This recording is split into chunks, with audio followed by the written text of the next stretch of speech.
ต้นไม้นั่นสิอยู่โดยลำพังแก่นของมันเองมันก็อยู่บ่ได้ดอกการปฏิบัติธรรมก็เหมือนกันเฮาก็บ่เว้าเฉพาะแก่นมันดอกบ่เว้าแต่ว่าสินิพพานอย่างเดียวดอกแต่ว่าก็จุดหมายก็คือนิพพานอย่างเดียวนั่นแหละมันก็ถึงธรรมดาต้นไม้ก็ยังมีรากฝอยรากแก้วรากใหญ่มีเปลือกมีกระพี้มีแก่นมีกิ่งก้านสาขามีแตกกิ่งออกไปบางกิ่งก็เป็นหมากเป็นผลเป็นดอกเป็นผลบางกิ่งก็บ่เป็นก็เป็นธรรมดาการปฏิบัติธรรมคือการทำความเห็นแก่ตัวสละความเห็นแก่ตัวของตัวเองออกมันแม่นธรรมดาที่เข้าไปเห็นแก่ตัวเห็นแก่ตัวโดยวัตถุภายนอกก่อนนั่นแหละการปฏิบัติธรรมจึงมีทานเป็นเครื่องประกอบมีทานการให้มีศีลการบ่ทำลายเบียดเบียนผู้ใดมีภาวนาคือเนคขมะการข่มจิตข่มใจเพื่อให้เป็นคนมีสติระลึกผิดชอบถูกต้องหรือเบียดเบียนให้ผู้ใดเสียชีวิตทรัพย์สินบ่นี่มันก็เกี่ยวเนื่องเกี่ยวโยงกันนั่นแหละจังหวะมีปัญญาเนี่ยมีความเห็นตามความเป็นจริงได้มีความเห็นรอบรู้ในกองสังขารก็ว่าความเห็นตามเป็นจริงในกองสังขารก็คือสิ่งทั้งหลายทั้งปวงมันมีเหตุมีปัจจัยมันมีเครื่องปรุงแต่งเครื่องประกอบกันมันจึงจะเป็นไปสมบูรณ์เมื่อหมดเหตุบ่มีเครื่องประกอบปรุงแต่งไปแล้วก็บ่มีผลเจอว่าปัญญาที่เพิ่นแปลไว้ว่าความรอบรู้ในกองสังขารในทั้งหลายทั้งปวงมันก็มีความบ่เที่ยงแท้แน่นอนความบ่จีรังยืนให้เขาไปยึดเอาก็เพิ่นก็เป็นทุกข์ภายนอกทุกข์ภายในจังซี่นั่นแหละเรื่องความรอบรู้ในกองสังขารเห็นตามความเป็นจริงแล้วก็มีความเพียรพยายามมีความอดทนมีความจริงสัจจะถึงภายในตนเองคือเขาไม่โกหกตัวเองเป็นปรมัตถสัจจะคิดรู้สึกแบบใดก็ของบางอย่างมันบอกบ่ได้โกหกตัวเองไม่ได้แต่ว่าโกหกคนอื่นได้ทั้งสิแต่มันก็มีตั้งสัจจะของโลกสัตว์โลกเวียนว่ายตายเกิดเพราะตัณหาอุปาทานสัตว์โลกบ่เวียนว่ายตายเกิดเพราะบทตัณหาอุปาทานเบิดเหตุทั้งสิโลกิยะสัจจะโลกุตระสัจจะมันก็มีเรียนว่าสัจจะแล้วก็มีความตั้งใจอธิษฐานแปลว่าตั้งใจมุ่งมั่นสู่จุดหมายที่มุ่งหวังมีเมตตาเป็นเครื่องล่อเลี้ยงมีเมตตาเป็นเครื่องประสานสมานมิตรไปในเขตทินที่ใดคำว่าความคิดเนี่ยที่จะทำร้ายเบียดเบียนผู้ใดผู้หนึ่งบ่มีเลยรักผู้อื่นเสมอตนรักตนเสมอด้วยผู้อื่นนะแต่ว่าในความเมตตานั้นก็ต้องมีอุเบกขาเป็นเครื่องรองรับนำเด้เนี่ยบ่แม่นว่าเมตตาแบบงงหูอยู่ว่าเขาสิมาตีมาฆ่าหรือว่าส่งเสริมให้เขาเกิดกำลังในการไปทำลายตัวเองหนึ่งทำลายผู้อื่นหนึ่งพวกนี้เขาก็บ่ส่งเสริมเพราะเมตตาผู้ที่ถูกทำลายแต่ก็เมตตาผู้ที่ก่อการลายเพิ่มเติมในตนเองไปอีกเขาก็เลยบ่ซอยก็มีเด้เมตตาด้วยการไล่หนีก็มีมันไม่ธรรมดาเด้อันคำว่ามุนีเพื่อว่าถ้ายุโดนเป็นบาปนั่นสิไล่หนีครับออกไม่ถ้าจะว่าสูงสุดเมตตาด้วยการฆ่าก็ยังมีเด้แต่ว่ามันบ่มีผู้ใดกล้าเทศกล้าเว้าซื่อเด้ฮู้ว่าคนผู้นึงสิไปฆ่าคนมากมายมหาศาลกูฆ่ามึงก่อนเข้าใจว่าล่ะคือกันตัวกับพระพุทธเจ้าของสมัยสุเวชาเป็นโพธิสัตว์ฆ่ายักษ์เด้ซั่นเข้าใจบ่ล่ะเมตตาคนล้านฆ่าหนึ่งเอาหนึ่งไปแลกล้านตัวเองก็อายุสั้นนะนั่นแหละหลายอย่างดอกที่เฮาบ่เข้าใจในความเสียสละของเพิ่นบ่แม่นคนธรรมดาเสียใดเด้ความเสียสละนี่ หูจักอยู่ว่าตัวเองสิตกนรกหูจักอยู่ว่าตัวเองสิอายุสั้นแต่เห็ดนั่นแหละ เลยเอื่นว่าเอาล้านแลกร้อยเอาหนึ่งแลกล้านก็ว่าไปแต่ตัวเองเก็บนั่นแหละเมตตาถึงสุดท้ายแล้วก็คำว่าอุเบกขานี่มันสิมารวบยอดลงทั้งเบิดเลยคือประสบการณ์ทั้งหมดในการท่านศีลเนกขมะปัญญาวิริยะขันติสัจจะอธิษฐานตลอดถึงเมตตาแล้วก็เพียงว่าเป็นประสบการณ์ที่ชีวิตที่ผ่านมารู้โลกรู้ว่าเธอรู้ว่ากระทำสิ่งเราทั้งหลายแล้วนี่คือไปทางสวรรค์นี่คือทางไปนรกเป็นประสบการณ์ผ่านมาแล้วก็เอานำมาสรุปสุดท้ายแล้วก็ต้องทิ้งทั้งหมดเลยอุเบกขาจากบาระอะไรเป็นความละเอียดลึกซึ้งดีอยู่เด้ฟังแต่เฮาลองไขข้นหรือพิจารณาจนว่าบ่มีขอโต้แย้งมันใดนั่นน่ะนั่นแหละจึงว่าธรรมะนี่แปลว่าความจริงของทุกชีวิตสรรพสัตว์บ่มีขอโต้แย้งโต้เถียงจึงว่าเป็นที่น่าอัศจรรย์ปัญญาของพระพุทธเจ้าเป็นที่น่าอัศจรรย์คนอีหยังหูอยู่ว่าตัวเองสิตกนรกว่าตัวเองสิเป็นว่าตัวเองสิได้รับความลำบากว่าตัวเองสิอายุสั้นว่าตัวเองสิเจ็บปวดแต่เห็ดนี่นั่นเลยว่าเพิ่นก็เลยนำประสบการณ์จากความเป็นจริงในชีวิตจริงของเพิ่นเองออกมาเล่าให้พวกเฮาฟังแล้วก็ออกมาบัญญัติหรือชี้บอกแนวทางอันนี้ควรอันนี้ไม่ควรวินัยบัญญัติอะไรว่ามันเป็นเฮาการกระทำทั้งเบิดนี่ล้วนแล้วแต่เป็นของเฮาเลยแต่เฮาบ่มีธรรมเฮาเหมือนกับคนบ่ได้รู้จักหยังแต่มีธรรมแล้วเอาตัวรอดได้ก็แล้วกันนะคนเข้าใจโดยธรรมแล้วนะขนาดคนผิดมาได้หลายหนักๆก็ยังสามารถหลีกเลี่ยงได้ลดหย่อนผ่อนหนักให้เป็นเบาหรือหายไปเลยก็ได้นั่นแหละจังว่าหลายๆอย่างที่นำมาอธิบายขยายความแต่คนฟังเพื่อให้เอาตัวเองรอดนั่นแหละคนใดที่ได้รับพระสัทธรรมเข้าไปแล้วผู้นั้นก็เอาตัวเองรอดได้คือในจุลคาตแต่ที่บอกเรื่องปัจจุบันในชีวิตของเพิ่นเองตั้งแต่เกิดมาเลยแหละไปเกิดในท้องคนขอทานแท้พ่อแม่ผู้ให้กำเนิดก็ยังชีพหายโดยการหาขอทานบ่ได้กินบ่ได้อยู่ไปอยู่น้ำไผก็สร้างคือต้องทำลายเขาโลดต้องฆ่าเขาไปอยู่แก่งใดหัวหน้าตายเบิดเพิ่นนี่ในจุลคาตไปอยู่ไสก็สร้างฆ่าผู้นำฆ่าหัวหน้าโลดขนาดนั้นเด้จนว่าสุดท้ายแล้วมาขออยู่นำหัวหน้าโจรใหญ่นี่มีหมู่พวกบริวารถึง 35,000 คนบาดทั้งหลวงจับได้แล้วก็ยังอาสาฆ่าเขาตายคือเก่าอยู่จนถึงสุดท้ายแล้วเจ้าของก็ป่วยอย่างนั้นแหละแต่ว่าได้รับความอนุเคราะห์สงเคราะห์จากพระสงฆ์คือภาษาลีบุตรภาษาลีบุตรไปแก้เอานิดเดียวว่างจิตขาดนิดเดียวนึงดิบ่ได้หลายดิสามารถบรรลุพระอนาคามีได้ในตำราว่านั่นแหละเหตุผิดขนาดใดก็ยังแก้ได้นั่นแหละจังว่าธรรมะคือการถ้าผู้ใดศึกษาแล้วคือการให้โอกาสตัวเองเด่นว่าเรื่องธรรมะเป็นเรื่องความจริงของชีวิตตนเองแท้ๆว่าเป็นเรื่องของผู้อื่นเลยเป็นเรื่องของเฮาอันนี้ก็คือการให้กำลังใจคนที่เคยผิดพลาดสิผิดพลาดเว้นไว้เฉพาะอนันตริยกรรม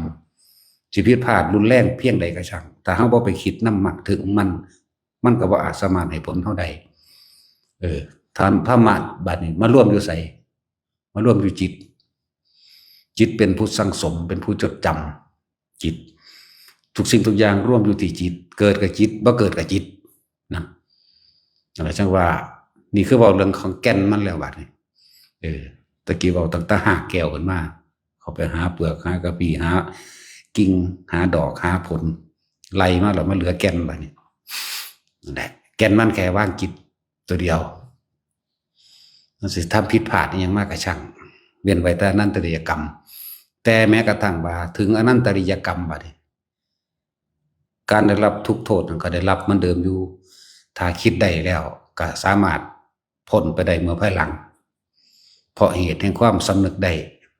นะเพราะเหตุแห่งความสำนึกคือเทวทัตจังสิแต่เทวทัตบ่เป็นแบบนั้นเทวทัตก็สิได้บรรลุอรหันต์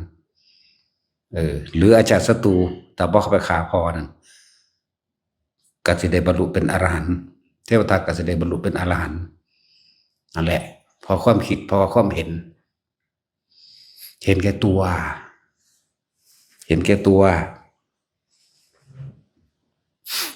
ความเห็นแก่ตัวในความผิดในความถูกแท้ที่จริงก็คืออยากได้ดังใจคือความพอใจตัวเองและเกิดความเห็นแก่ตัวดังเทวทัตนี่ก็เห็นแก่ตัวอยากใหญ่อยากมีอำนาจอยากให้คนเคารพนับถือก็เลยหาวิธีฆ่าพระพุทธเจ้าเพื่อเสียของเองเสียคนมาเคารพนับถือดุจดังพุทธเจ้าส่วนอาจารย์ศัตรูอยากใหญ่อยากควบคุมอยากมีอำนาจก็เลยต้องฆ่าพอเพื่อให้ได้ซึ่งมาอำนาจถ้าสองพระองค์นี่บ่เฮ็ดแนวจังสี่กันบ่ฆ่าพอหรือบ่ทำลายพระพุทธเจ้าแต่สงแต่แกกหมดกันเองเทวทัตก็สิได้เป็นผู้อรหันต์ผู้หนึ่งคือกัน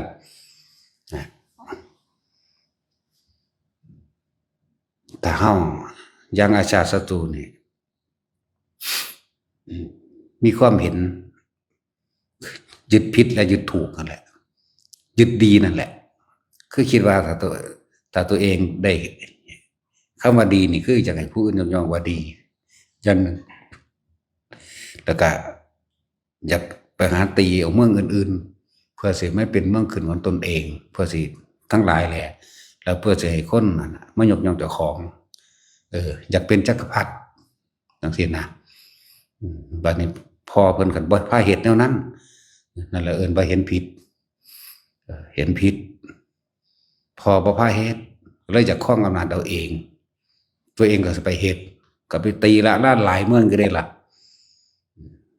สุดท้ายก็พ่ายแพ้มาอยู่เด้ตลอดถึงว่าบัดสิแพ้นี่ยอมรับโดยการพ่ายแพ้แต่แม้กระทั่งเศรษฐีในเมืองตะของเองซึ่งเป็นโชติกะเศรษฐีจังอ่อนจังยอมลงมาเด้จากบ่ล่ะเพราะว่ามันพ่ายแพ้แก่บุญญาฤทธิ์ของเขาเจ้าเนาะสำนึกได้ก็สำนึกได้อยู่ดอกสำนึกได้ตอนพระเจ้าปันเสนแพ้พระเจ้าปันเสนก็ล้านเพิ่นนั่นแหละอันก็ดีพระเจ้าปันเสนก็ดีแต่ธรรมดาแล้วเขาก็ฆ่าทิ่มเลยแต่ว่าดิความผูกพันว่าเป็นหลานเป็นลูกของน้องสาวว่าผู้นี้ล่ะเป็นหลานนั่งยังล่ะลืมเสือละนั่งมังคลาหรืออย่างนี้แหละ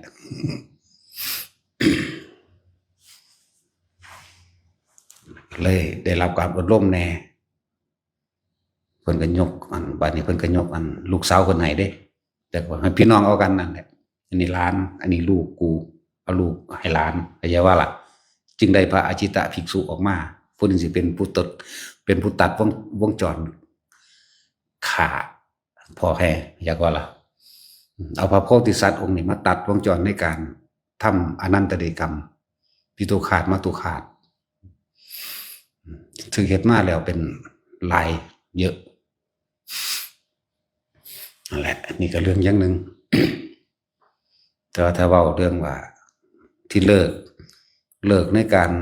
อยากได้เมืองผู้นั้นผู้นี้เพราะเห็นตามความจริงว่าอำนาจบุญอำนาจบาปอำนาจกรรมอย่างต่างๆนี่บ่อาจสามารถไปทำลายคนที่มีบุญมากบ่ได้คือโชติกะเศรษฐีเอากองทัพมานี่ยกกองทัพมา 3-4 หมื่นมาล้อมบ้านเศรษฐีเศรษฐีเขาบ่ได้เฮ็ดอิหยังซ้ำแต่ว่าโดยบุญญาฤทธิ์มันถึงมีกองทัพของหมู่เทพเทวดาปกป้องเองเด้เขาบ่ได้มีความคิดบ้าเลยนั่นแหละโชติกะเศรษฐี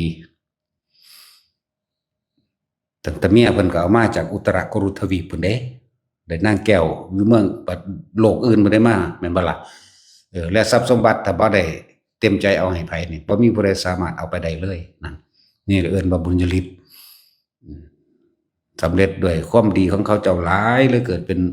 นฤทธิ์เป็นเดชในการปกป้องคุ้มครองผู้เป็นเจ้าของบุญเขาทำบุญมามากขนาดบอกให้ทดลองดึงเอาแหวนในมือนี่เอาลองดึงดูแต่ว่าข้าพเจ้าไม่ให้เห็นบ่ดึงเอาจังไดก็บ่ได้สิจับอาวุธมาตัดจังสิอาวุธมันก็เสื่อมเลยแบบหายวับออกไปเลยหลายแบบจนได้รับการยอมรับจนนางอันอุตระนั้นที่มาจากเมืองอุตระเลยนางอุตระก็เลยถามว่ามีคนใหญ่กว่าพวกเฮาอีกอยู่บ่ถามพวกเพิ่นโชติกะเศรษฐีใหญ่นี่ใหญ่หมายถึงพระราชาเป็นผู้ปกครองแคว้นประเทศนี้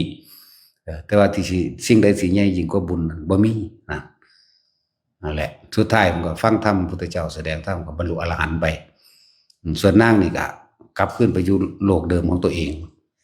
ส่วนสมบัติทั้งหลายนี่ก็หายไปโดยปริยายบ่มีผู้ใดได้ครองเลยเพราะคนที่เป็นเจ้าของจริงๆคือคนผู้นี้คือโชติกะเศรษฐีอย่างก็ล่ะมันก็หายไปเองนี่แหละว่าบุญทั้งหลายแต่เฮาเฮ็ดไว้แล้วบ่มีผู้ใดลักไปได้ดอกเจ้าสิมีอำนาจเพียงใดก็ช่างบ่อาจสามารถเอาได้เอาบ่ได้ขนาดเห็นเป็นวัตถุอยู่นี่เอาบ่ได้สิปรับสาหยังกับความจริงที่เฮาเฮ็ดไว้ในใจเฮาเนาะวัตถุนี่ก็ยังเอาบ่ได้นี่นั่นแหละมันเป็นวัตถุเอาทหารมาล้อม 35,000 คนเพื่อสิมาแย่งชิงเอานั่นแหละแต่ว่าเฮานั้นสั่งสมไว้แต่เฉพาะสิ่งที่มันเป็นบุญแต่มีสุดท้ายจุดจิตเดียวว่าเหมือนกับเฮาเฮ็ดว่าไอ้มันได้นิพพานในศาสตร์นี้บ่ต้องไปหวังศาสตร์อื่นถ้าเฮาบ่เริ่มต้นในปัจจุบันเฮาสิไปเริ่มต้นตรงไหนเห็นบ่ล่ะจึงบอกทุกคนว่าผลทานบุญกุศลกรรมดีที่เฮาเฮ็ดมาทั้งหมดจงเป็นปัจจัยข้าพเจ้าได้ถึงซึ่งพระนิพพานในปัจจุบันชาตินี้เถิดเลยให้คู่คนเข้าใจชีวิตในปัจจุบันเฮาเองแต่ปัจจุบันบ่ดีอนาคตเอามาจากไสคำว่าดีถ้าปัจจุบันดีแล้วบ่ต้องห่วงในอนาคตอย่างหนึ่งก็คือว่าคนที่ปรารถนาซึ่งพระนิพพานม่านที่เขาทำลายและโจมตีเต็มที่อยากว่าล่ะม่านก็บ่แม่นม่านในอื่นดอกอยากว่าล่ะม่านในใจของเจ้าของเองม่านกิเลสม่านตัณหาเจ้าของเองกิเลสม่านเห็นบ่นี่ขันธม่านกิเลสม่านคือทรัพย์สมบัติทั้งหลายละกิเลสม่านขันธม่านก็หมายถึงร่างกายแล้วก็โอ้ยเพิ่นนั่งโดนโพดยันเจ็บยันปวดหลังปวดขาปวดแอวโอ้ยบ่สบายโอ้ยเฒ่าแล้วโอ้ยหูหนวกแล้วไปบ่ไหวแล้วเห็นบ่ล่ะรากไปกันเบิดมัจจุราชม่านสมมุติว่ามาปฏิบัติได้สำใดสำหนึ่งเกิดความหยาดหวาดกลัวความหยาดความหวาดกลัวทั้งหลายหยาดตายนั่นมันสิไปหยาดหยังเห็นบ่ล่ะหลายอย่างตัวหยาดนั่นน่ะบางที่ปฏิบัติไปเห็นแสงวับๆแวบๆหยาดตายก็มีไปเห็นผีเห็นเปรตหยาดตายก็มีนิมิตมาหลอกหรือบ่หลอกก็ช่างเข้าใจว่าล่ะนี่เรียกว่ามัจจุราชม่านในความหยาดตายหลายๆอย่างนั่นแหละกิขะมะพิอภิสังขารม่านโตการใหญ่นี่เนื่องจากว่านี่อภิแปลว่ายิ่งใหญ่สังขารแปลว่าความคิดนั่นแหละใหญ่สุดนั่นแหละตัวจิตเลยละบัดอภิสังขารม่านส่วนเทพบุตรม่านก็เป็นแค่ลูกหล่อแต่ว่ามีผลมากคือกันเทพบุตรม่านสำหรับคำว่าเทพบุตรม่านบ่แม่นแค่ว่าจะเป็นเทวดาอย่างเดียวเด้จักบ่อันใดก็สั่งที่ขวางคือเป็นบุคคลก็ช่างเป็นเทวดาก็ช่างอย่างเทวดามาอินพรหมทั้งหลายตลอดทั้งมนุษย์แหละเทพบุตรม่านใช่บ่เนี่ยแต่เป็นเทพบุตรม่านของพุทธเจ้าเฮาคือไผที่ใหญ่สุดพระราหุลเด้อย่าก็ล่ะพระราหุลห่วงได้เกิดขึ้นแล้ว ลาหุนแปลว่าห่วงอยากว่าล่ะลาหุนแปลว่าห่วงหาอะไรดูดังเชือกของคอแปลว่าห่วงดูดังเชือกของคอถ่วงเอาไว้จังสั้นแล้วก็จะคือมันหลายป่องแม่นบ่ล่ะเมียกับแม่นเมียก็เป็นพ่อก็เป็นแม่ก็เป็นเด้ขวางเบิดแม่นบ่เทพบุตรม่านบ่ได้นั่นแต่ว่าตัวที่หนักสุดคือตัวลูกธรรมดาบ่แหละเลื่อนม่านทั้งหาคือปริศนาที่หลวงปู่หมันเพิ่นแต่งพระคาถาไว้ปัญจมาเรชิโนนาโถสัมโพธิมุตตมังนั่นน่ะจตุสัจจังปกาเสนติธรรมะจากการประวัตยิเอเตนะสัจวัชเชนะโหตุเมชยมังกลังปัญจมาเลมารทั้งห้าอันพระศาสดาได้ชนะแล้วด้วยอริยสัจสี่จะเป็นปัญจมาเลชิโนนาโถสัมโพธิมุตตมังมารทั้งห้าอันพระศาสดาได้พึงชนะแล้วด้วยอริยสัจสี่โดยการกล่าวสัจจะวาจาดีข้อความสวัสดีวิชัยจงมีแก่ข้าพเจ้าบ่เป็นเฮาบอกซื่อๆแล้วเฮาสิชนะเด้บ่เป็นเฮาทองเอาเด้นั่นคือหนทางนั่นคือให้ศึกษาแนวทางพระเจ้าว่าพุทธเจ้าชนะมารตั้งหาด้วยวิธีการใดเห็นบ่ล่ะพุทธเจ้าชนะมารตั้งหาด้วยบารมี10ทานศีลเนกขมปัญญาวิริยะขันติสัจจะอธิษฐานเมตตาลงสู่อุเบกขานะครับชนะมารตั้งหกับไรมากินี่กิขะมะวิธิกิก็คือกิเลสมารคือวัตถุสมบัติต่างๆเบิดเลือกสวนไร่นาบ้านที่ดินเงินทองเรียกกิเลสมารพวกนี้ช้างม้าวัวควายมื้อนี้เรียกว่าสมบัติ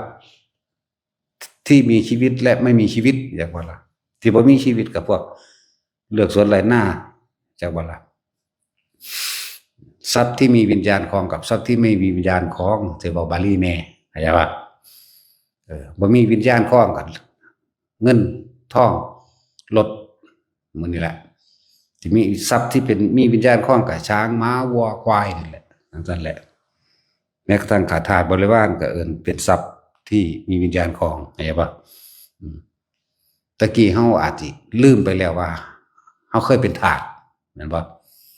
โอ้มาธรรมดาเด้อถ้าเว้าเรื่องทาสมานี่น่าสงสารเด้เขาเอาขายคืองัวคือควายนี่เด้ตีขาได้จะเฮ็ดจังได๋ได้เบิดเด้ทาส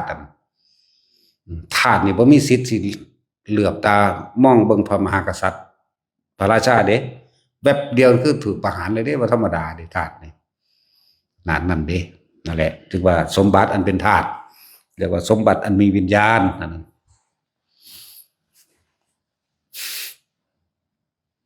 ไม่ถ้าจะบอกแนวจังสันเฮ้ยมันเป็นแต่ละตัวมันยังไงเด้ซื้อเปลี่ยนแลกขายซื้อขายแลกเปลี่ยนกันอยู่ธรรมดาบ่ขายทาส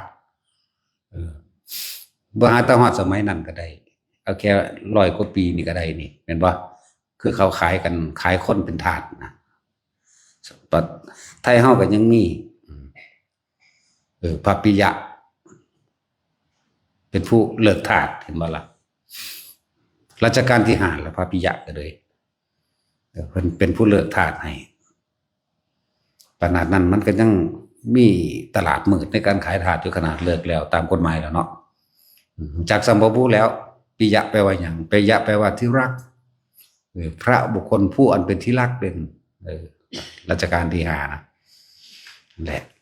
มันเป็นผู้เลิกทาสพวกเฮาตัวซื้อขายแลกเปลี่ยนเด้บ่ธรรมดาเด้ตีไปคือโง่คือควายนี่เด้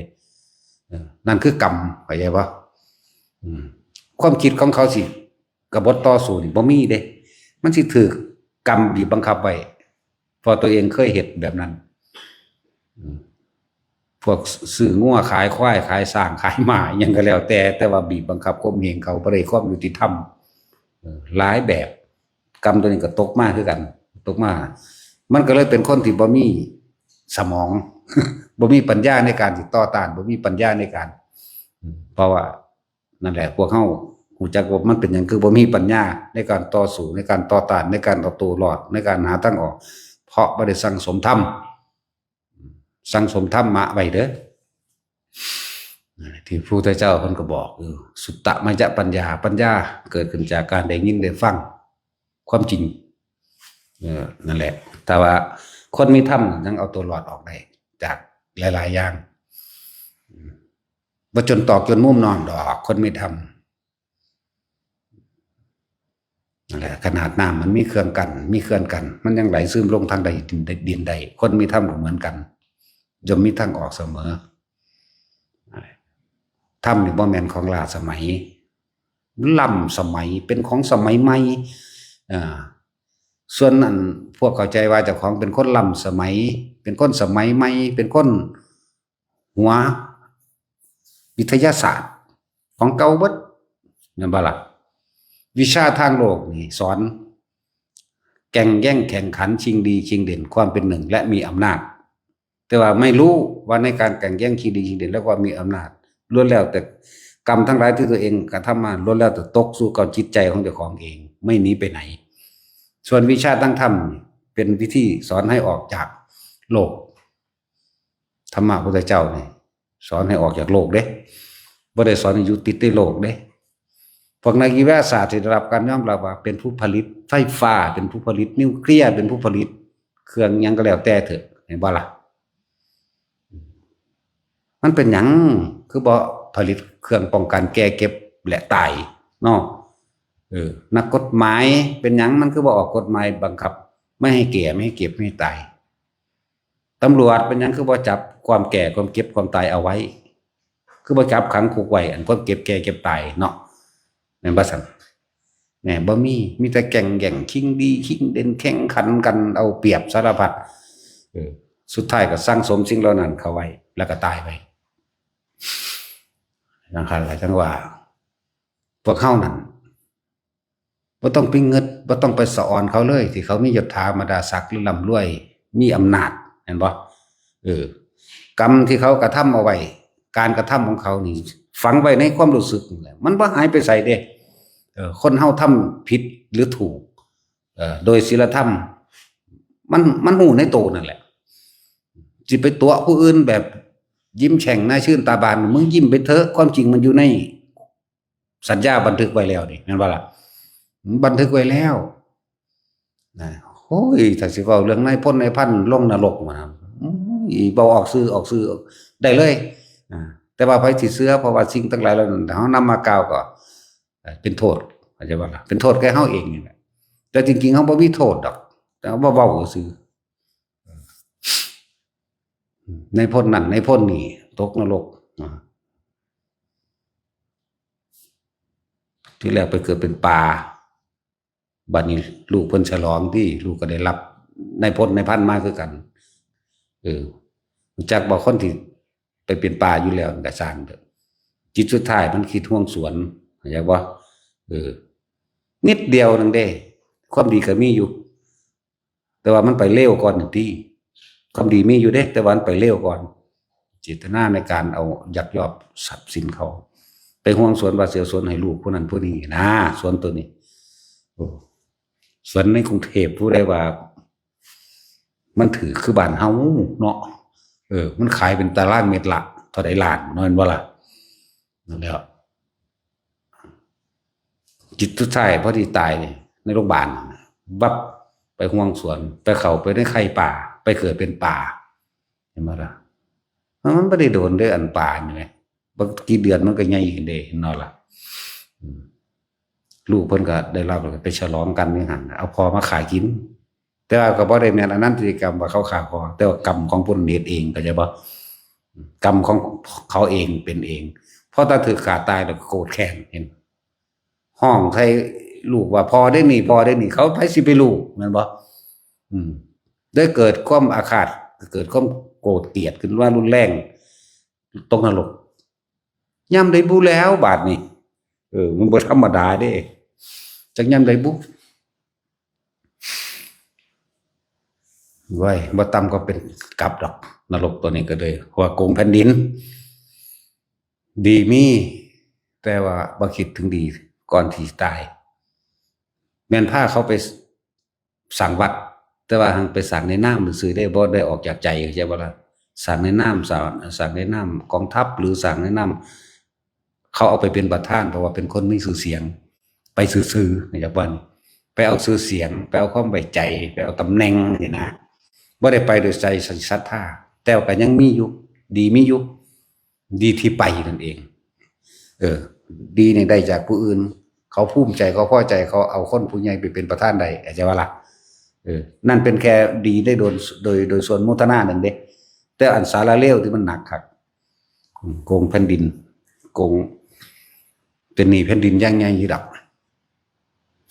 นี่ก็อย่างหนึ่งก็เลยบอกว่าผู้ใดเฮ็ดอิหยังไว้ก็ช่างเถอะมันสิอยู่ในสัญญาเฮานี่แหละอยู่ในความรู้สึกของเฮา10 ปีขึ้นหลังเฮาคิดถ้ามันเป็นเรื่องที่เฮาบ่พอใจเนาะเศร้าหมองเลยเด้โกรธเกลียดขึ้นมาเลยมันบ่ถืออารมณ์เฮาเด่นมันบ่ได้ดังใจบ่ได้ดังอารมณ์บ่สมความปรารถนาตัวเองหวังไว้นั่นแหละทุกคนมันติดดีคือว่าล่ะเนาะ คำว่าดีน่ะคือพอใจตัวเดียวของเจ้าของนี่จักบ่คำว่าดีของคนคือความพอใจของเจ้าของตัวเดียวนี่นึงความยินดีความพอใจในรูปในรสได้กินได้เสียงแต่ในรูปก็กูพอใจกูมักผู้นี้นี่แต่มีผู้ใดมาแย่งชิงกูไปกูก็โมโหโลดมันบ่ล่ะในรูปในรสว่าสิรสชาติอาหารหรือยังก็แล้วแต่ขนาดอาหารก็ขากันได้เด้เฮ็ดบ่ถูกใจเพราะว่ามีมานะทิฏฐิว่ากูมึงฮู้บ่กูเป็นไผเห็นบ่ล่ะรูปรสกลิ่นมื้อนี่ได้เบิดเนื้อกินขยะเน่าเหม็นจังซี่ล่ะผู้ใดผู้หนึ่งเอาขยะมาทิ้งหน้าบ้านเจ้าของหรืออยู่หม้องอื่นแต่ว่ามันส่งกลิ่นนี่เห็นบ่ล่ะมันบ่พอใจเห็นบ่เสียงมันสิเป็นเสียงเพลงหรือเสียงระเบิดหรือเสียงหยังก็แล้วแต่ในเสียงนั้นเป็นเสียงในความสรรเสริญและดินทาก็มีเกิดขึ้นเห็นบ่ล่ะนี่มันบ่พอใจรูปรสกลิ่นเสียงกระทบพวกนี้แหละแต่จริงๆแล้วก็คืออารมณ์ความยินดีในปรารถนาความสุขตัวเดียวนั่นราคะเมื่อมีราคะยังว่างราคะบ่ได้หมายถึงความยินดีพอใจในรูปในรสในกลิ่นในเสียงโทสะก็ย่อมมีอยู่ในราคะโมหะก็ย่อมมีอยู่ในราคะเนาะความยินดีพอใจนั่นโตเดียวที่พวกเข้าแสวงหาที่พวกเข้าดิ้นรนที่พวกเข้าเวียนว่ายแต่เกิดเพราะความยินดีพอใจตัวเดียวบอกอีกศัพท์หนึ่งว่าปรารถนาสุขก็คือความพอใจนั่นแหละคนเนาะอันใดมันพอใจแล้วก็มันสุขละเนาะอันใดบ่พอใจมันก็เป็นทุกข์นะความยินดีพอใจตัวเดียวเด้ออาสวะขยะอารมณ์ที่ยังคล้องเกี่ยวอยู่มันของอยู่กับความพอใจตัวเดียวสมควรสิทิ้งไม่ได้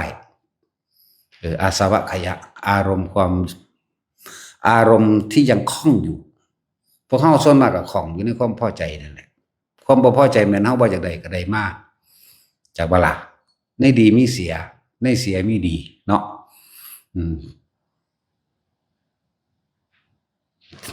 คำว่าในดีมีเสียในเสียมีดีถ้าผู้ใดยังติดดีนั่นน่ะคือคนเรียกว่าเป็นทุกข์จากวันเป็นทุกข์เด้พวกเขาต้องไม่ดีอะไรเลยเข้าใจว่าแท็กซี่มึงเข้าใจว่าความหมายนี่ในดีก็ต้องบ่มีเสียในเสียก็ต้องบ่มีดีเนาะถ้ายังมีดีมันก็ต้องมีเสียถ้ายังมีเสียมันก็ต้องมีดีเฮ็ดจังได๋เฮาสิบ่ดีบ่เสียเนาะแล้ววางจิตเป็นกลางอะไรฝึกหัดไปปฏิบัติไปคนเฮามันมักย่องแม่นบ่มันมักย่องมักสรรเสริญมักให้คนยกย่องบูชาทำตามทำความเคารพเจ้าของแต่ผู้ใดบ่เคารพเด้โมโหเสียบ่บาดนั่นแหละแล้วธรรมะพุทธเจ้าก็เพื่อสิทิ่มอารมณ์ความพอใจตัวเดียวเฮ็ดจังใดเฮาสิอยู่ระหว่างบ่เอาจักอย่างมั้ยบุญก็บ่เอาบาปก็บ่เอาดีก็บ่เอาเสียก็บ่เอาแม่นบ่นั่นเด้จังสิเป็นได้ศัพท์คือเพิ่นเว้าผู้ใดทำจิตให้เป็นกลางได้กลางนี่ต้องบ่มีดีบ่มีเสียเด้เห็นบ่ผู้นั้นจะพ้นจากทุกข์ทั้งปวงเนาะกลางนี่คือบ่คิดหยังเด้จังสิกลางได้บ่ล่ะกลางนี่ ถ้าคิดมันก็มีดีมีเสียหมดแล้วเนาะสั่นครับกลางต้องบ่คิดผู้ใดทำจิตให้เป็นกลางได้ผู้นั้นจักพ้นจากทุกข์ทั้งปวงไหมนั่นแหละนี่ก็บอกยอดแล้วนี่บอกแก่นแล้วเป็นธรรมดาแหละเรื่องของศาสนาก็ต้องมีพิธีมั่งมีการก่อสร้างมั่งเป็นเครื่องบันไดก็บางอย่างเขาก็อยู่ไม่ได้เพราะมีการก่อสร้างมีการให้ท่านเนาะท่านเงินทองท่านใหม่ท่านหลายๆอย่างในท่านเพราะว่าตัดสิเป็นอาหารอย่างเดียวเด้ท่านใหม่ท่านสังกะสีท่านอิฐท่านหินท่านปูนท่านทรายท่านเหล็กตลอดทั้งเครื่องอำนวยความสะดวกหลายๆอย่างแต่เขาสิท่านขาดใจว่าหั่นเนาะหรือเขาสิหวังผลในท่านมีจิตอุพันธ์ในผลในท่านเพราะปรารถนาความพอใจเห็นบ่ยังว่าเป็นก็เลยต้องมีท่านเป็นเครื่องกุศโลบายถ้าผู้ใดฟังทำตรงก็สิมีทางออกได้ตรงตามความเป็นจริงเนี่ยนะผู้ใดอยากพ้นจากทุกข์ทั้งปวงท่านแล้วบ่ปรารถนาหวังผลในท่านว่าอยากให้ได้นั่นอยากให้เป็นนี่เด้ละความเห็นแก่ตัวมื้อนี้แหละท่านกับท่านเพื่อสละความเห็นแก่ตัวออกเอาเครื่องท่านมาเป็นเครื่องวัดใจเจ้าของมันว่าล่ะเอาท่านเงินท่านอาหารยารัสโลของที่อยู่อาศัยตลอดทั้งการช่วยเหลือต่างๆการแนะนำต่างๆเอื่นมาท่านการให้จาคะสละออกในหลายอย่างแต่ในความสละออกมันสิสละจริงวะถ้าสละจริงต้องไม่หวังสิ่งตอบแทนเห็นว่าล่ะนอกนั้นก็สละบ่จริงถ้ายังหวังสิ่งใดสิ่งหนึ่งเป็นเครื่องตอบแทนแม้คำขอบคุณไม่จริงอันนี้ยังมีความเห็นแก่ตัวเนาะก็เท่ากับมันมีความเห็นแก่ตัวมันก็ไปหาทำลายบุคคลผู้อื่นในเสียชีวิตและทรัพย์สินนั่นตัวอันท่านก็ไปหาศีลไหมศีลมันเป็นซื่อได้ศีลมาจากคำว่าศิลาแปลว่าหินแปลว่าแข็งแกร่งเด้เพิ่นให้เฮาหัวใจแข็งแกร่งดังหินจากว่าล่ะในการข่มใจตัวเองหรือตัดใจให้ขาดเลยจากความโลภนี่เด้ คนโลภได้จังขาจังหลักจังป่นจังกี่ข่มเหงบังคับขืนใจจังหลอกจังล่วงให้ผู้อื่นเสียชีวิตและทรัพย์สินจังมีการกินเหล้าเมายาบาลาสั่นแล้ว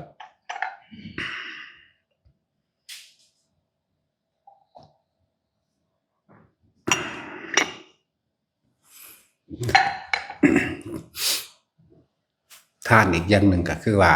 จะเป็นที่พึ่งของผู้เดินทางไกลอยู่นั่นแล้วแต่ฟังมันเข้าใจเด้ว่ามันท่านบางผลไปในแค่ศาสนาหรือศาสตร์ต่อไปเด้ตัดไปนี่แหละอยากบอกท่านมันใจขาดออกจากใจท่านบ่หวังผลสิ่งใดเป็นเครื่องตอบแทนนี่จุดหมายเดียวคือทิ้งความเห็นแก่ตัวให้ได้คือพระนิพพานนั่นแหละต้องทำจิตเป็นกลางให้ได้เมื่อเขาเห็นเขาท่านเงินไป100,000สิเสียดายปะเนี่ยให้เบิ่งความรู้สึกตัวเองเด้อตัวเจ้าของบ่ได้ก็แล้วกันมีคิดเล็กคิดน้อยปะเฮ้ยใครกูบ่ท่านเบิดซะนี่ก็คิดเล็กคิดน้อยมันบ่ล่ะใครกูเอาไว้เห็นนั่นเห็นนี่จักน้อยซะนะนี่ยังมีอยู่นี่เห็นบ่ล่ะแต่ความเห็นแก่ตัวก็ยังมีอยู่สัตว์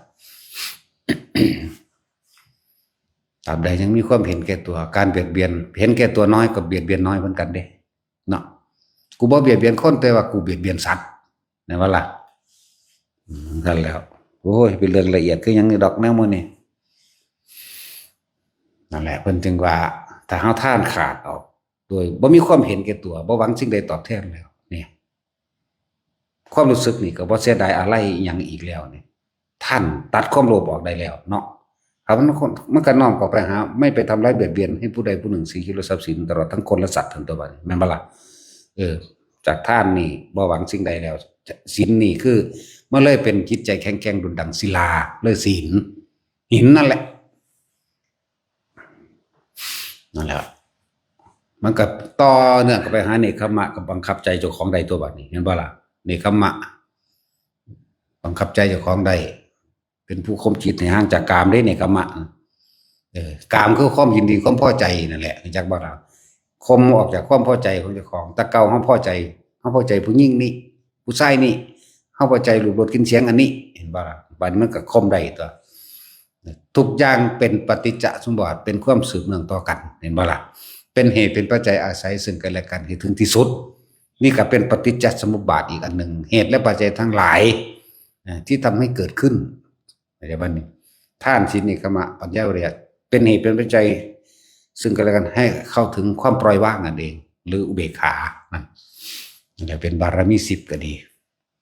บารมีก็แปลว่ากำลังใจนั่นแหละ แปลว่ากำลังบารมีทุกอย่างมันก็ออกจากใจก่อนก็เลยเอิ้นกำลังใจบ่จุดใหญ่มันแท้จริงมันก็กำลัง3นั่นแหละกำลังกายกำลังวาจากำลังใจกำลังกายคือให้ทานของภายนอกอาหารยาละสรุปเครื่องหุมตลอดทั้งที่อยู่อาศัยและเครื่องประดับประดาใช้สอยต่างๆในความอำนวยความสะดวกนี่คือกำลังกายเฮาสิไปไสมาไสเฮาก็ได้ความสะดวกนั่นบ่ล่ะเอาทานสิ่งนี้เอาไว้กำลังวาจาคือเป็นคนมีสัจจะบอกคำใดเหตุอันนั้นพูดจริงทำจริงนั่นบ่ว่ากายวาจาใจแปลว่ากำลังทั้ง3กำลังกายกำลังวาจากำลังใจสะสมไว้สะสมไปเรื่อยแต่ว่าบ่ไปหวังบ่ผลดอกให้มันพ้นในศาสตร์นี่เฮ็ดเหมือนกับสิเดี๋ยวนี้เขาโลดยังก็ดีทั้งบ่ได้เฮ็ดแบบอยากดอกหมายถึงว่าตัดอะไรในผลแห่งทานตัดแล้วก็ในความคิดของเฮาบ่มีการคิดเปลี่ยนทำลายไผนะจังว่าซุมื้อมันเว้าแต่แก่นหลายมันบ่เข้าใจเนาะแท็กซี่เว้าอันเปลือกมันนำแน่ละเว้ยเว้าสะเก็ดมันนำแน่แหละเนาะ เว้าสะเก็ดนำแน่บ่เปลือกนำแน่ บ่แก่นมาหลายมื้อแล้วเพราะสำนั้นแหละ เพราะสำนั้นแหละตั้งแต่ละคำคารหานินทาและยกย่องก็ยังละออกบ่ได้อยู่ยังว่างจิตบ่เป็นกลางอยู่เนาะแต่เขาย่องก็ดีใจบ่ได้ว่างเด้นั่นแต่เขาด่าก็เสียใจนั่นเห็นบ่ละอารมณ์บ่ทันใดพอใจอารมณ์พอใจถ้าละความพอใจใดความบ่พอใจมันก็ละเอาเองเด้อของมันบ่มีหยังหรอกดังว่าบัดนี้ในการเดินทางของบารมีนี่จะมีบัดนี้วกเข้ามาในเรื่อง ปฏิบัติก็บ่แม่นแค่ว่าเฮาสิมาทำสมาธิอย่างนี้นะครับแนวทางปฏิบัติเพื่อให้ใจเพื่อให้จิตเพื่อให้ความรู้สึกมีเครื่องอยู่กรรมฐานวันนั้นก็มี40อย่างหมดเลยล่ะเนาะฐานที่ตั้งแห่งการกระทำทางใจของเราเองฐานที่ตั้งแห่งการกระทำเรื่องว่ากรรมฐานเฮาจะตั้งไว้ในจุดใดกองใดทัศนะใดเพิ่นกรรมฐาน40ทัศคือทัศนะใดความเห็นใดนั่นเองเข้าใจบ่ล่ะก็มันเริ่มถามกรรมฐาน40กอง40ทัศเลือกเอาจุดใดจุดหนึ่งอันใดอันหนึ่งเป็นเครื่องอยู่แห่งตนเป็นฐานที่ตั้งแห่งใจแห่งการกระทำเฮาเองเนี่ยนะในลูกเล่นหลายอันหลายอย่างคือเฮาแนะไปนั่นแหละที่จริงก็มีอยู่ในกรรมฐานคือเก่าล่ะที่จริงก็มีอยู่ในองค์ฌานเบิดล่ะที่แนะไปนั่นคือเพิ่นเว้าเรื่องฌานมีรูปฌาน4อรูปฌาน4จังซี่ในองค์ฌานมื้อนี้มันก็ย่อมมีอาการปิตินั่นนี่แล้วเขาก็ดึงเอาอาการปิติต่างๆมาใส่ดึงมาใส่งานก็จะว่าแท็กซี่คนพวกนี้จะต้องมีประสบการณ์พอสมควรเด้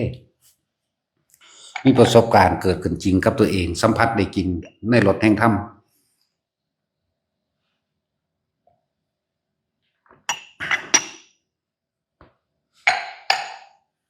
กรรมฐานก็40กองแล้ว40อย่างแล้วบัดนี้เฮาเลือกอานาปานสติ ในการอธิบายขยายความต่างๆเนี่ยก็ย่อมมีแหละปฐมฌานวิตกวิจารปิติสุขเอกคตาเนี่ยเฮาเลือกลมหายใจก็ออกเฮาเลือกนึกถึงลมหายใจก็ออกมีเฮาเลือกความรู้สึกลมหายใจก็ออกอยู่ในหูดังเฮา เย็นเข้าออกเย็นเข้าออกเย็นเข้าออกเย็นเข้าออกปิติต่างๆเกิดขึ้นปิติสิมันเกิดได้เพราะว่าจิตมันร่วมแล้วร่วมมากร่วมหน่อยจักว่าล่ะรวมในขณะนี้อาการขนลุกขนขิ้งลุกวืดวาดเกิดนี่ก็เป็นปิติสิ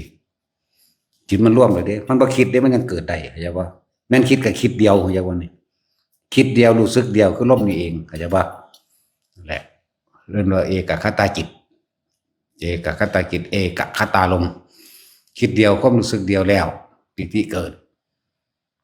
ปิติที่1ขุทกาปิติมีอาการขนลุกขนพองสยองก้าวปิติที่2คณิกาปิติมีอาการจุกอกจากหลอกข้อนี้ทำให้เกิดน้ำตาไหลเหมือนจะร้องไห้หรือร้องไห้ได้ทั้งสันนี้ปิติ2คณิกาปิติเป็นปิติที่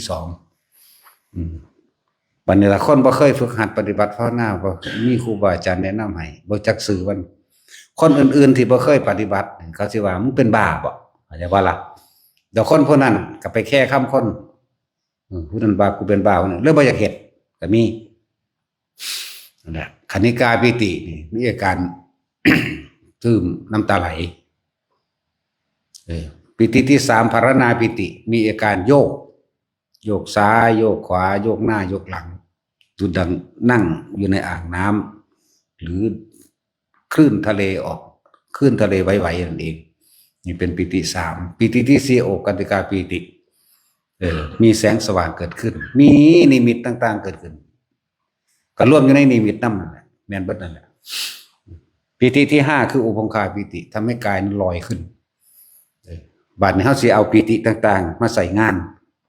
มาใส่มันเป็นประโยชน์กับกายเพราะว่าจิตมันอาศัยอยู่ในกายมันสืบต่อเนื่องกันกับกายเนาะคนที่เขาเจ้าถึงแล้วทุกเหลือตัวเดียวกับทุกกายเท่านั้นใจบ่มีเข้าใจบ่ล่ะนั่นแหละแต่ว่าเฮาสิดึงเอาปิติมาใส่น้อมไปให้มันไปเกิดประโยชน์อย่างอื่นอีกเข้าใจบ่ล่ะคือยากอยู่เด้ที่สิอธิบายสิ่งเหล่านี้ได้อาการขนลุกขนพองสองอย่างก้าวบางคนบ่เคยฝึกหัดปฏิบัติหรือได้ยินได้ฟังคนอื่นเว้าว่าว่าผีมาหลอกเด้จังคนลุกเหมือนบ่ล่ะเฮ้ยละเบิ่งเด้อนั่นน่ะผีมาหามึงเห็นบ่หั่นคนลุกวืดๆขึ้นว่าเด้นั่นว่าซั่นนั่นแหละนั่นคือฉะนั้นเฮาต้องฟังอยู่เรื่อยๆเฮาจึงสิเข้าใจสิ่งนี้นะบางทีมันมาจึกเอากูคือเป็นนี่กูคือสิให้นี่ปิติ2มันบ่ล่ะบางทีโยกอุ้ยคือเป็นแนวนี้วะตื่นไปเลยนะบ่ล่ะจิตมันรวมความคิดของคนมันบ่ได้เคยพักจักเทื่อเข้าใจว่าแท้สิเมื่อมันได้พักแล้วมันเกิดความอิ่มเอิบในใจเจ้าของในความรู้สึกตัวนี้ซึ่งคนมันบ่เคยฝึกหัดแนวมื้อนี้แล้ว2ครั้ง3ครั้งก็ยังตื่นตกใจอยู่เป็นธรรมดาเนาะยิ่งไปมีคนเว้าซ้ำไปในทางว่าเป็นบ้าเด้ระวังเด้ทำแตกเด้ไปกันใหญ่เลยบัดย้านไปเลยอุ้ยกูบ่เฮ็ดดอกวันนี้เห็นแสงวูบๆวาบๆนี่เห็นบ่ล่ะหังไปกันใหญ่อีกวันนี้ย้านนั่นแหละคือกายลอยขึ้นมั่งตกวูบวาบมั่งตกใจย้านตายไปละบัดนี่อธิบายสำหรับคนที่บ่อาจจะเคยพอนิดๆหน่อยๆเคยประสบพบอารมณ์ความรู้สึกนี้นะอธิบายแต่ว่านี่พวกเฮาชินแล้วพวกเฮานำสิ่งเหล่านี้มาแล้วก็แนะให้ทุกคนที่บ่ทันได้รู้นำเฮาสิเอาปิติอันเกิดจากภารณาปิติเพียงแค่ปฐมฌานมันก็เป็นอยู่แล้วบ่ล่ะภารณาปิตินี่คือมีอาการโยกซ้ายโยกขวาโยกหน้าโยกหลังจุดตรงหน้านั่งอยู่ในคืนน้ำทะเลลักษณะนี้เฮาสิเอาอาการปิตินี้มาเป็นเครื่องทำให้เกิดร่างกายสั่นไหวสั่นนี่มันสิสั่นจากข้างในก่อนจากหัวใจเฮานี่แหละจากเพื่อจะเป็นการขับโรคหรือรักษาโรคก็ได้อย่างว่าล่ะหลายๆอย่างนั่นแหละแล้วเฮาสิใช้วิธีว่าเฮาสิได้กรรมฐานใดกุศโลบายใดปกติเฮานั่งธรรมดาเนี่ย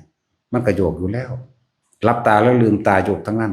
แต่ว่าบัดนี้เฮาต้องการความชัดเจนขึ้นเฮาก็เลยต้องเอาแนวมากำไว้ในมือนี่เรียกว่าก็สิให้มันโยกที่แรกมันโยกเป็นธรรมดาที่แรกมันก็ตกใจอยู่เนาะถ้าเฮาปล่อยแห้งมันก็แห้งได้สำหรับคนฝึกบ่ได้ปล่อยแรงก็แรงได้หรือบังคับให้พอประมาณก็ได้เด้แต่บังคับนี่ใส่ความรู้สึกเด้คนไปแล้วสิเข้าใจอันนี้นั่นแหละเฮาสิอาศัยตัวนี้ มาเป็นเครื่อง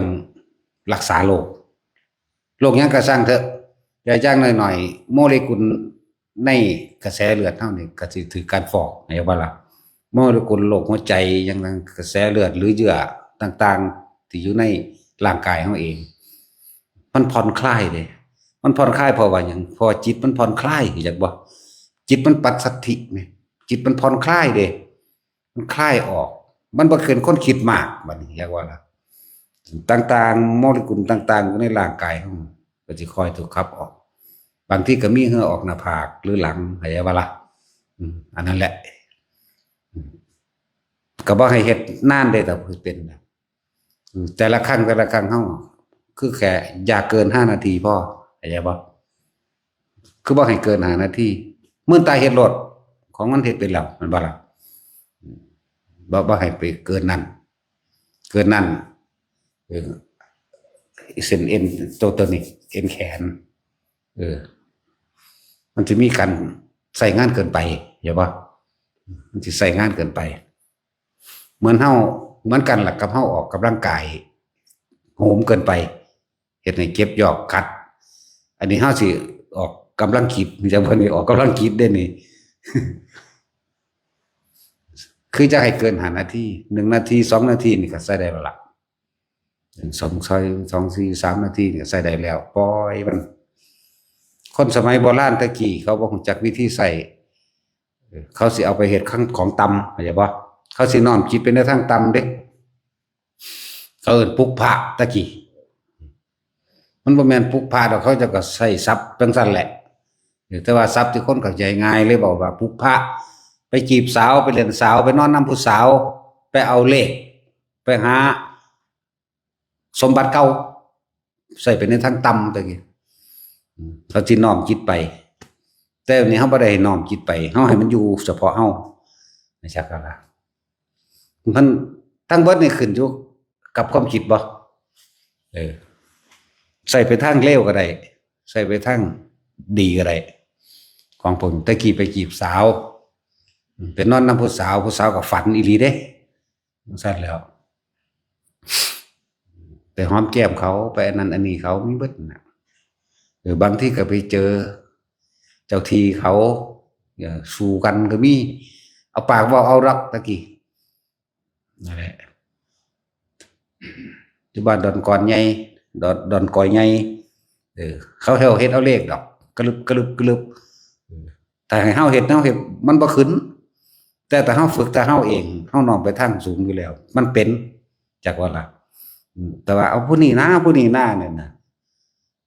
บ่เฮ็ดจังได๋มันก็บ่ไปเป่าอยู่ปูดอยู่ คันท่าใดก็สร้างเป่ามาเถอะบ่ขึ้นนะแต่เอาอีกผู้นึงเฮ็ดก็ขึ้นบับเอาโลดไปบังคับเอาเลขน้ำดอนผู้ตาไปบังคับเอาเลขในนั้นในนี่ก็ว่าไปสมัยกี้เขาก็เป็นเน้นเฮาก็ไร้สาระเฮาก็คิดอยู่เด้คือว่านั่นแหละแต่ว่าก็ต้องการเรียนรู้ก็เลยอยู่เฮ็ดไปเด้แต่ว่าทางอันบัดเฮามานำมาใส่เองเฮาใส่ไปทางสูงจักว่าล่ะ ใส่ไปทางเบิ่งหาพระพุทธเจ้าใส่ไปทางเบิ่งสวรรค์วิมานหยังไปพุ่นเด้ลักษณะนั้นแต่อันนี้เฮาหมายเอาเฉพาะตัวนี้เพิ่นเฮาว่าอย่าพึ่งใช้ จะพึ่งตะเลิดไปเฮาหมายเอาแค่ว่ารักษาแค่ว่าให้กายมันสั่นสะเทือนพวกเป็นโรคหัวใจพวกเป็นโรคหยังต่างๆตัวเฮ็ดไปเถอะบ่ผิดจักอย่างดอกเฮ็ดกระตุ้นเส้นเลือดหรือเม็ดเลือดต่างๆโมเลกุลในกายต่างๆมันสิปรับธาตุของมันพอความคิดของเฮามันได้พักผ่อนแล้วอาจจะว่าแท็กซี่มึงเป็นหมอมึงเป็นผู้นำทางสมาธิอันหมู่นี่นำมึงต้องเป็นครูสมาธิแต่ว่าบ่รู้จักสมาธิเนาะมึงก็เอาไปฝึกเอาเถอะเฮาจะเอาแค่ว่า 2 นาทีหรือ3 นาทีก็พอพวกเฮ็ดสั้นเด้อพวกเฮ็ดสั้น2 นาที3 นาทีพอนะบ่ต้องเฮ็ดไปหลายหรอกให้มันปรับธาตุของมันเองปรับธาตุหลายๆโลกมันก็สิเฮ็ดไปได้หั่นแหละนี่ก็เป็นอีกวิธีหนึ่งเฮาสิดึงอาการปิติโดยคำว่าภารณาปิติมาใช้เพื่อมันเป็นประโยชน์มันสะเทือนมันสิสะเทือนหลายเด้ถ้าเฮาโยกจังซี่มันบ่สะเทือนทั้งเบิดไปได้ว่าล่ะโยกซ้ายโยกขวานี่มันบ่สะเทือนถ้าเอาตัวนี้มาใส่ปุ๊บมันสิกระเทือนมันก็สิเทือนไปเบิดเดือนหลังเลยสะเทือนไปเบิดกะกำลังของปิติตัวนี้มันสิแพร่กระจายได้ทั้งส่วนหลายนั่นแหละทุกเนื้อหนังทุกเส้นเลือดในกระดูกนั่นแหละวงการแพทย์วงการหมอมันก็ใส่ได้เบิดนั่นแหละนี่อันอย่างหนึ่งการทรงฌานโดยการจับจุดอุณโลมนี่ก็อย่างหนึ่งจากว่าล่ะแต่ว่าทั้งเบิดนี่เป็นการดึงเอาปิติมาใส่งานมาใส่เพื่อให้เกิดประโยชน์เด้แต่ว่านี่เข้าใจว่าแท็กซี่บัดนี้ตัวสั้นนี่บ่ต้องไปสนใจว่าไผว่าเฮาอันนั้นอันนี้ดอกขึ้นอยู่ที่เจตนาเฮาสำรวมจิตได้มันก็เป็นของมันเองแม่นเฮาสิน้อมไปข้างบนก็ได้น้อมไปเพื่อได้ทั้งนั้นน้อมไปเพื่อนี่ได้ตะกี้เขาเอาไปเล่นสาวเขาไปเอาเลขเขาไปหากุสมบัติต่างๆเนาะแต่ก็ว่าจริงนี่ล่ะอันไปหาจังซั่นก็เลยแม่นบ่ล่ะบ่เห็นว่าผู้ใดสิถูกเพราะปานใดผีโบราณมันจังสิไปเล่นเลขได้แต่บ่ฮู้จักแม่เนาะจริงๆมันบ่แม่นดอกเด้อเว้าตลกซื่อผีโบราณบ่จักดอกว่าเลขออกหยังหวยออกหยังบ่เคยไปกรุงเทพไปแม้ถ้าไปได้เขาก็มีเขตของไปของมันแม่เนาะนั่นซั่นแหละอันนี้เว้าตลกนอกเรื่องนี่คือการใส่ปิติตัวนี้มาใส่งานเด้อใส่รักษาโรคตัวเองหรือปรับธาตุตัวเองหรือปรับธาตุปรับโมเลกุลต่างๆปรับเซลล์เมมเบรนต่างๆเพื่อให้มันเกิดความคล่องความรักษาตัวเองนั่นแหละผู้ใดเฮ็ดเป็นแล้วนะมันก็ไม่ใช่เป็นเบิดนั่นแหละอันพวกอยู่ในนี่ถ้าเอาไปเฮ็ดบ่ได้ยากนะลมหายใจเข้าออกก็ส่งอุณหภูมิได้คือเก่าเดี๋ยวมันก็เป็นของมันเอาเองดอกจักว่าล่ะถ้าเฮ็ดแบบจักสิเริ่มต้นว่าจังไดคิดว่าจังไดเนาะก็นะมะพะทะโลดนะโมพุทธัสสะนะมะพะทะนะมะพะทะนะมะพะทะไปเรื่อยนะโมพุทธัสสะนะมะพะทะคำนำในการคิดเพราะว่าเฮาโลโลเลอยู่จักกูสิเฮ็ดจังไดบ่เข้าใจเห็นบ่คือสมาทานกรรมฐานนี่คือกันที่จริงนั่งไปได้เลยได้บ่หาตสมาทานก็ได้มันบ่กระแกบใจมันบ่มีแนวนำเนาะเรียกว่ามันก็มีพิธีจักหน่อยที่จริงบ่ได้เกี่ยวกับพิธีแต่กิเลสก็จังบ่มีพิธีเนาะบัดนี้มันได้ชินแล้วที่แม้แต่การอุทิศบุญนี่บ่อุทิศก็ได้มันก็ไปของมันคือเก่าไผก่อนหมู่พ่อกับแม่แล้วก็ญาติทางออกและคนที่เคยกระทำกรรมบุญกรรมบาปกรรมยังนํกันมาคือเก่าเข้าใจว่าล่ะแต่ว่านี่ถ้าว่าบ่อุทิศโอ้ยยันเขาบ่ได้บ่คักบ่แจบใจเนาะบ่อุทิศเลยก็ได้เด้มันก็ไปคือเก่าเด้แสงแห่งความสงบเย็นอยู่ที่ไหนนั่นแหละเป็นดุจดังว่าแรงดึงดูดให้สิ่งทั้งหลายทั้งปวงที่แสวงหาบุญคนตายแล้วแล่นหาบุญเบิดนั่นแหละหาที่สงบเกิดจากถ้าพวกเขามีตาดีตาทิพย์เขาเหลียวมาในบริเวณวัดแสงน้อยแสงใหญ่แสงสว่างแสงมั่วเกิดจุที่ภูเขาทรงฌานเจริญฌานหรือทำสมาธิใจว่าล่ะแสงใหญ่แสงกว้างแสงสว่างแบบใดขึ้นอยู่กับกำลังของผู้นั้นสงบมากสงบน้อยจากคนนี่แหละมันก็สิเป็น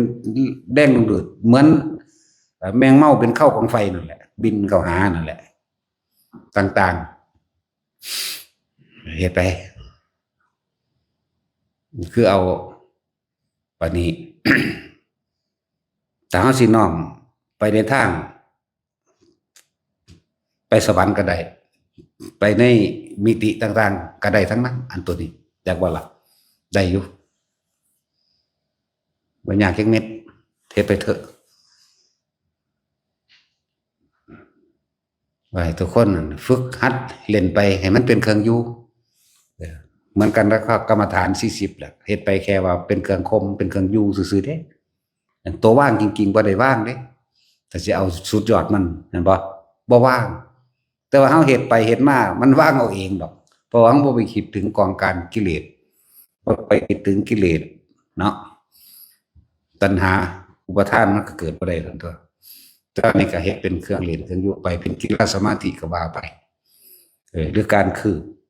พระมื้อนี้คืออันใดหนึ่งใส่กับร่างจิตตัวเองอธิษฐานจิตต้องไปมันเฮ็ดได้เบิดนั่นแหละบ่แม่นเฮาสิสอนเฉพาะอันนี้อย่างเดียวตะกี้เฮาก็พาเฮ็ดอยู่ดอก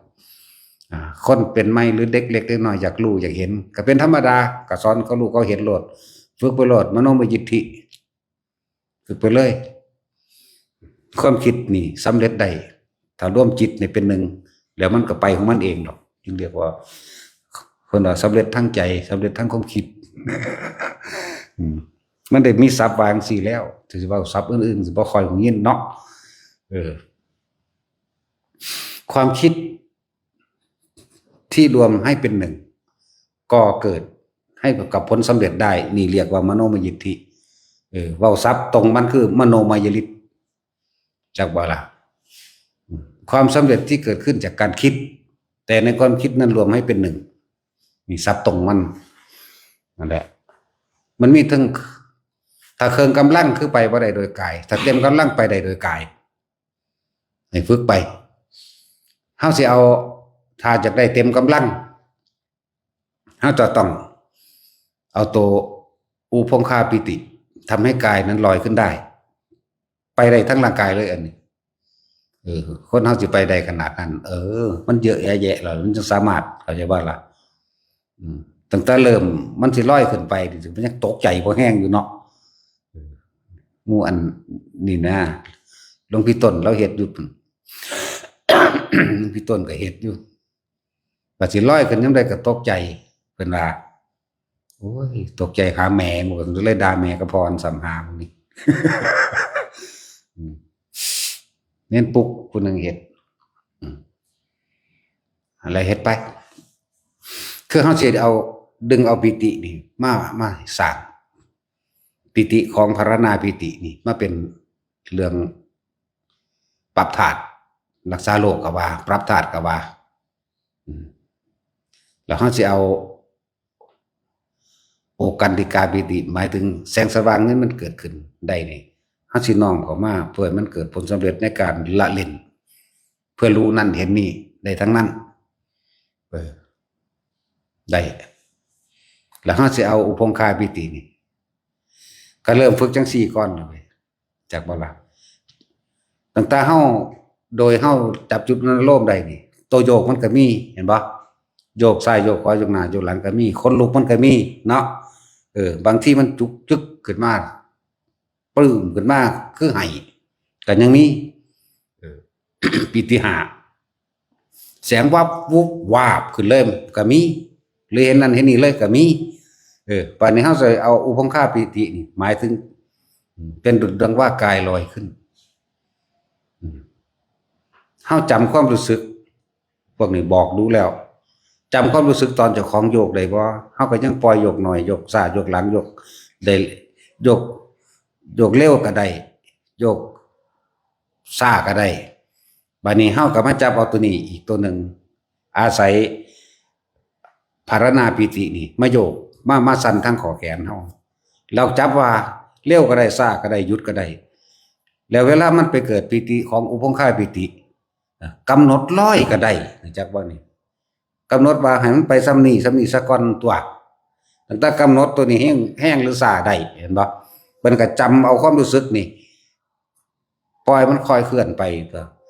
อย่าแล้วก็ตูดไปน้ำพื้นซะก่อนก็ได้ตัวตะกี้เขาก็ยังเฮ็ดไปเบิดทุกอย่างเนี่ยแนวอันไอ้ตั้งถาดพระเข่านี่ล่อทรงเข่านี่ขึ้นมานั่งเห็นบ่โอ้เห็นบ่ว่าซั่นเฮ็ดอยู่ผู้เดียวดอกอันนี้ นี่นี่อันแนวถาดพระเขาถาดเขานี่นะล่อถวายพระเขานี่จากบ้านนี่ก็ขึ้นไปนั่งแล้วมันก็น้ำโยกอีหลีบ่นี่โยกอีหลีเว้ยมันก็สั่นมันก็ไปตุกตักตัวบัดนี้มันหมุนปล่อยมันหมุนอันนั้นก็พาเฮาหมุนเด้ขวากนั่นแล้วหมุนได้จริงๆเว้ยแล้วถ้ากับเฮาฝึกแต่เป็นเน้นตะเล่นอยู่เพิ่นได้บ่ธรรมดาเด้อันแนวนี้เพียงแต่ว่ามันหาแต่คิดขึ้นมาคิดพอซื่อๆได้มันก็เริ่มมาเว้าซื่อๆได้นั่นล่ะจนถึงอันเอาอันคือกระโปรงนี่นะมาตั้งไว้นั่งอยู่นั่นน่ะมันก็หมุนบักเร็วเลยหมุนจนจะเวียงเจ้าของตกคนตัวนั่นแหละเห็ดเล่นเห็ดอยู่ผู้เดียวอันนี้แฮะปันนี้จือเอาเด้อพวกอันนั้นว่าก็ลองให้มันตูดไปซะก่อนก็ได้กะว่าเอายังให้มันเป็นผ้านี่แหะไปกับพื้นซะก่อนเข้าใจบ่ล่ะเอาผ้าที่เจ้าของนั่งผ้าสบงกับของเองถ้ามันขึ้นจักน้อยแล้วกำหนดให้มันเลื่อนไปสภาวะกำหนดมันยังคิดอยู่ใส่ความรู้สึกเลื่อนไหมจักสิมึงเฮ็ดอันนี้ขึ้นหรือยังเป็นหรือยังแขนสั้นนี่แน่ถ้าจำแขนสั้นได้อันนี้ก็เหมือนกันถ้ามันสิยึกยักขึ้นกำหนดเลยใส่ความรู้สึกว่าเลื่อนไปเข้าใจบ่ล่ะก็เลื่อนเลยเลื่อนไปเลยมากก็ค่อยสูงขึ้นเอาตัวนั่นแหละว่าของเล่นนั่งวันนี้ของเล่นเด้เป็นของจริงเฮ็ดเล่นๆตั้งแต่เฮาเฮ็ดกระดาษออกจากผ้าที่พันไว้มันยังออกได้ไหมเนาะแปลกประหลาดบ่ล่ะพวกมื้อนี้เคยเฮ็ดหรือยังพวกนี้เฮ็ดแล้วเนาะแปลกประหลาดบ่ล่ะบ่มีผู้ใดไปจับไปบ่ายน้ำเจ้าเด้เจ้าเฮ็ดผู้เดียวเองแม่นบ่เขาตะบอกก็ซื้อเด้เอาเฮ็ดไว้มันคือออกอันเดียวนึงมันคือบ่ออกเบิดแต่ว่ามันเต้นกลมันบ่ได้แม่นกลแม่นบ่ล่ะกำลังคิดเจ้าของแค่อธิษฐานไปนึกไปปุ๊บว่างนิดเดียวออกถ้าบ่ว่างบ่ออกเห็นบ่ล่ะแปลกว่าล่ะขนาดนั้นนั่นแหละวิธีว่างจิตทั้งเบิดนี่ก็เพื่อสิเข้าสู่ความว่างจิตว่างเป็นกลางนี่แหละสิหาแนวมาหล่อมาเล่นเป็นกุศโลบายแต่ละคนอยู่นี่การคืบแขนพระมื้อนี้ก็เลยแต่ที่สอนอยู่เรื่องนี้ก็คือเก่านั่นแหละถ้าขนาดเบิ่งกันอยู่แม่นแล้วมึงเฮ็ดเอาโลดแม่นบ่ล่ะปัดเจ้าของไปเฮ็ดเองกันยังคือเป็นจังซี่วะคือได้วะเด้เนาะนั่นแหละการคืบเบิ่งคืบเจ้าของมื้อนี้การเอากระดาษออกจากผ้ามื้อนี้บ่ได้เอาแต่กระดาษเด้บัดนี้แม่นบ่ล่ะการเสี่ยงเรียกว่าเบิ่งภพภูมิว่าเกิดมาจากไสและคนตายแล้วสิไปไสก็พากันเล่นนี่แหละเว้ยถ้าก็เล่นเอาวิธีว่างจิตที่เป็นกลางมันต้องมี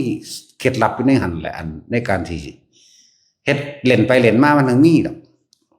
เช้าสิจับต้นชดปลายจับเงินจับสนในการว่างเป็นดอกเฮ็ดเบิ่งผู้อื่นก็ได้พวกญาติพี่น้องตายแล้วเขาสิไปใส่นั่นแหละถ้าฮู้วางซั่นมันก็สามารถที่ทำบุญเอากันได้เข้าใจว่าล่ะเขียนเอาพวกครูฝึกกันเด้อถ้ามีผู้อยากมาเล่นมาแบบนี้กระดาษมันบ่อึดบ่แม่นอันผ้ามันบ่อึดดอกผ้าฝ้ายมันจังพันง่ายเจ้าผ้ามือน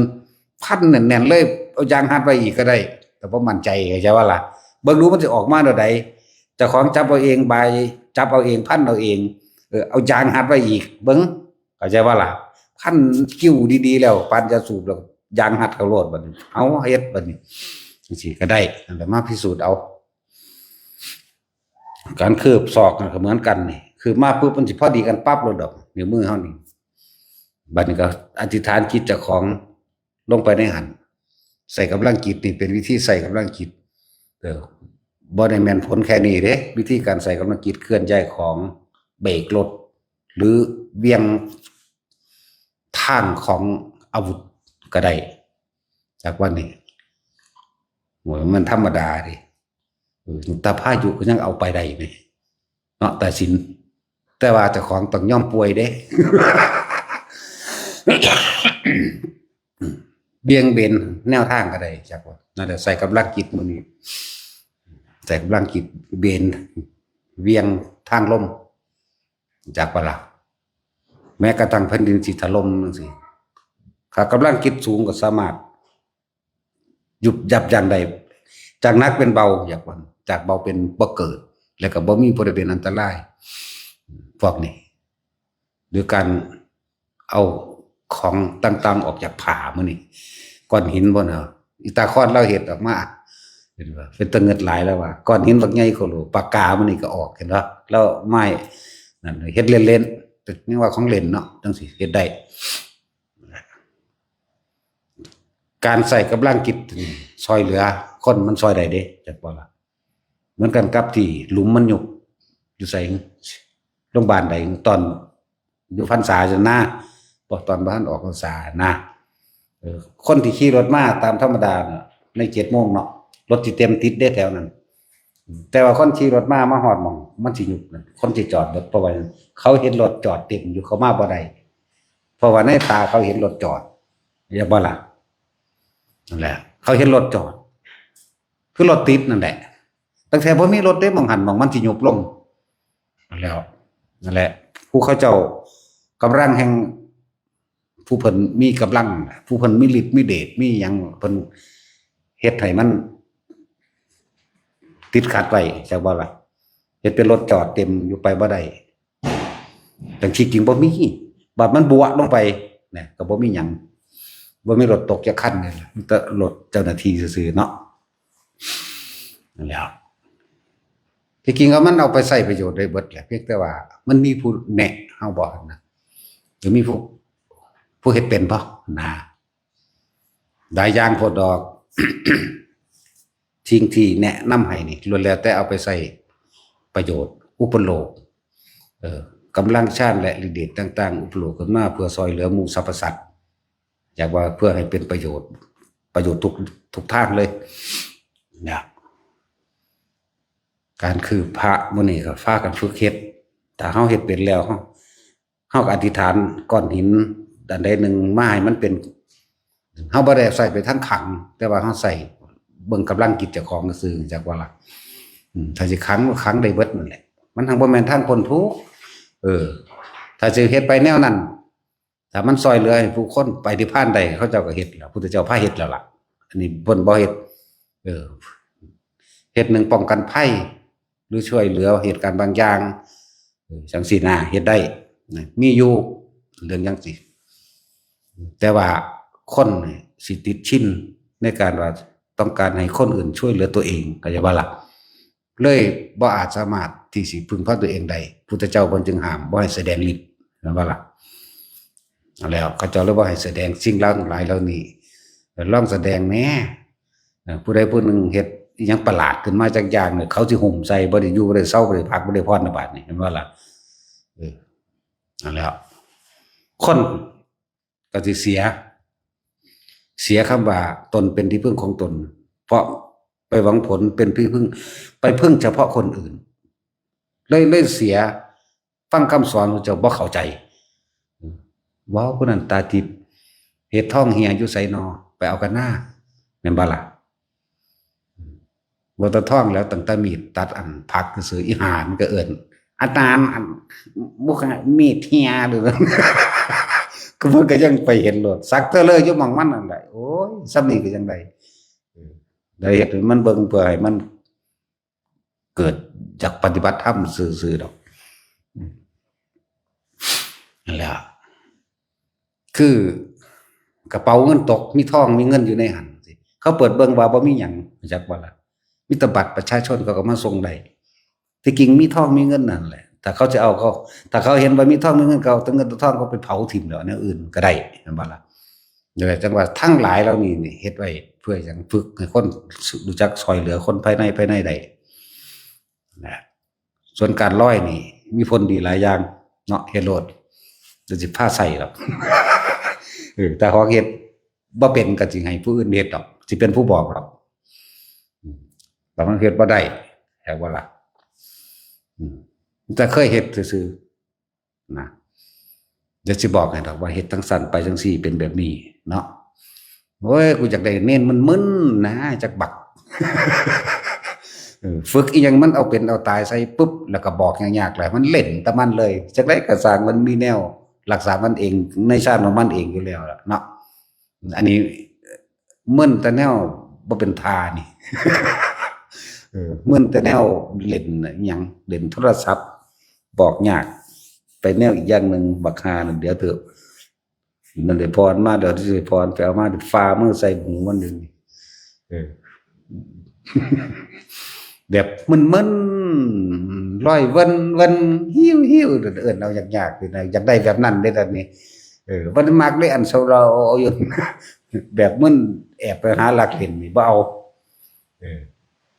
แล้วแบบเว้าอีหยังมานี่กูต้องเฮ็ดให้ได้เฮ็ดได้แล้วกูสิเฮ็ดตามใจกูนี่ แต่ว่าบ่เสียหายดอกเพราะว่ามันสิมีกำลังชาติคุมไว้อยู่มีก็แล้วกันน่ะ พวกจังซั่นมีเด้